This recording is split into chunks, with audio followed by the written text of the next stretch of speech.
विषय चल रहा है राजधर्म विषय।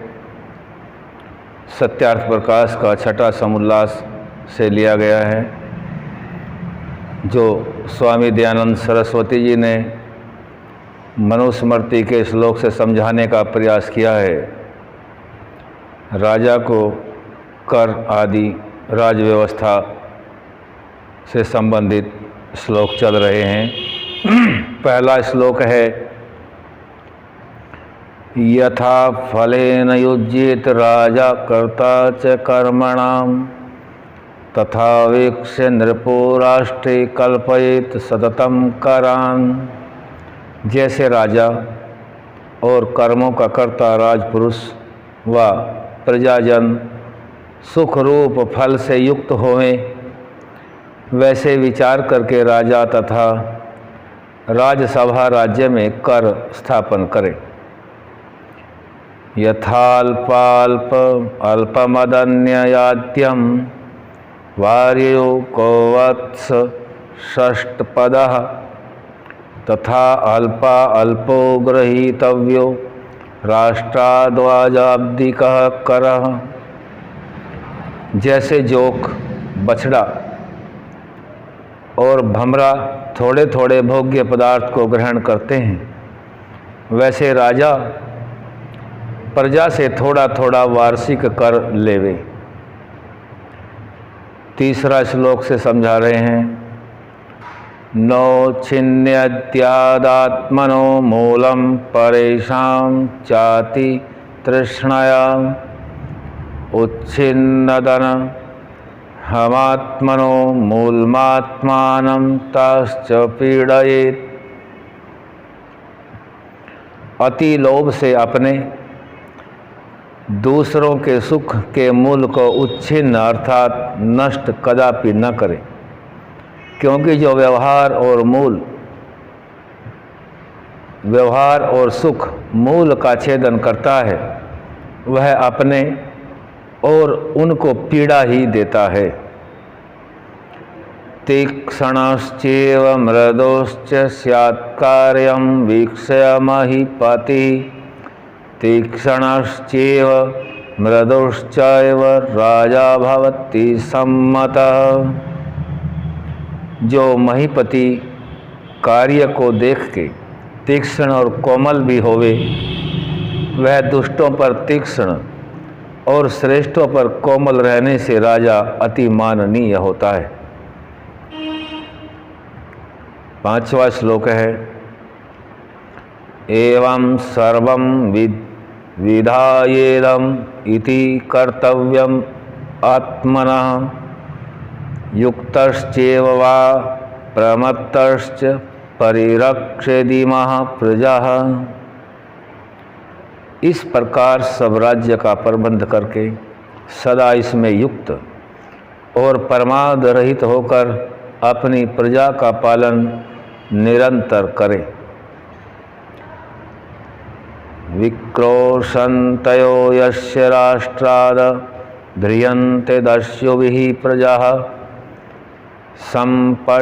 संपश्यतः संभृत्यस्य मृतः सैनो तु जीवति।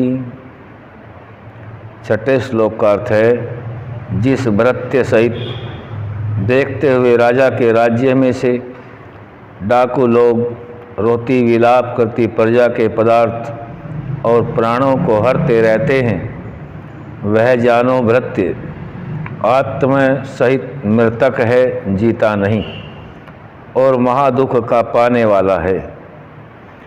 क्षत्रियस्य परो धर्मः प्रजानामेव पालनम निर्दिष्ट फल भोक्ता ही राजा धर्मेण युज्यते। इसलिए राजाओं का प्रजा पालन ही करना परम धर्म है, और जो मनुस्मृति के सप्तम अध्याय में कर लेना लिखा है और जैसा सभा नियत करे, उसका भोक्ता राजा धर्म से युक्त होकर सुख पाता है, इसके विपरीत दुख को प्राप्त होता है। आगे फिर समझा रहे हैं, उत्थाय पश्चिमे यामे कृतशौचः समाहितः हुताग्निर्ब्राह्मणाश्चर्चार्यय प्रविशेत स शुभां सभाम।